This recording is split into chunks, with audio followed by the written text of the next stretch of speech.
Pagbasa mula sa aklat ng Eksodo.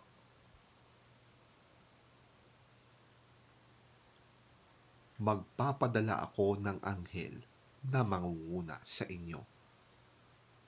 Pangangalagaan niya kayo sa inyong paglalakbay at papatnubayan hanggang sa lupaing inihanda ko sa inyo.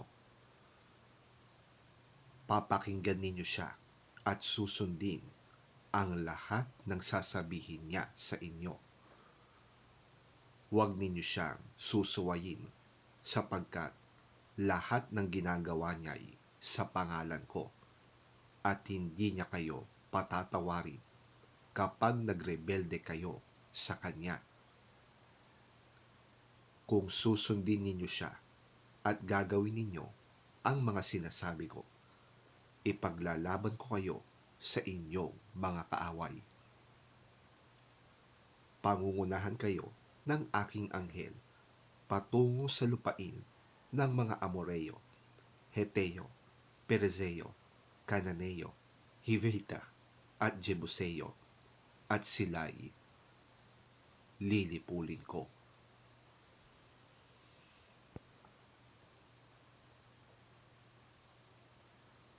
Ang salita ng Diyos. Salamat sa Diyos.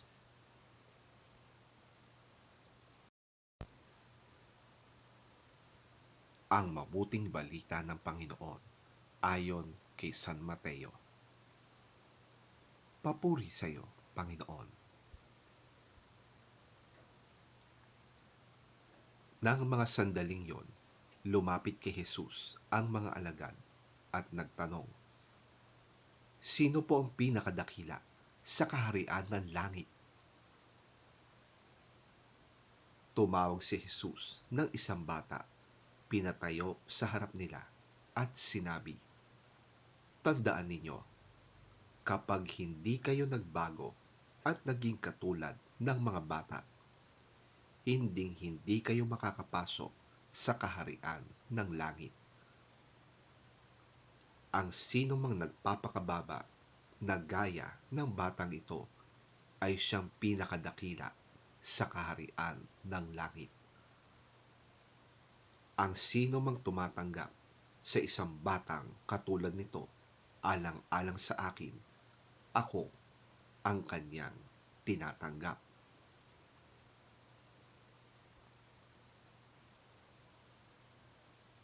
Pakaingatan ninyong huwag hamakin ang isa sa maliliit na ito.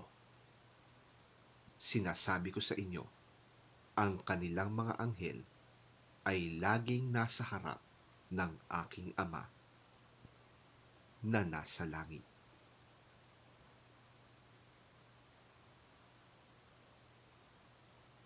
Ang mabuting balita ng ating Panginoon. Pinupuri ka namin, Panginoong Hesukristo.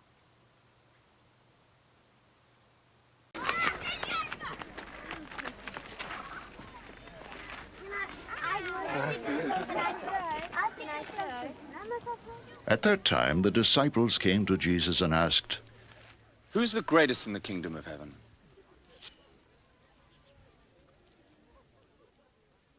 He called a little child and had him stand among them.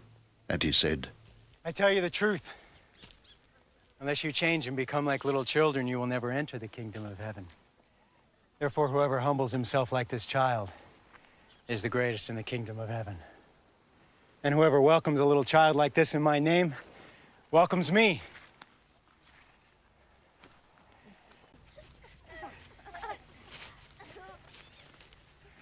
See that you do not look down on one of these little ones. For I tell you that their angels in heaven always see the face of my Father in heaven.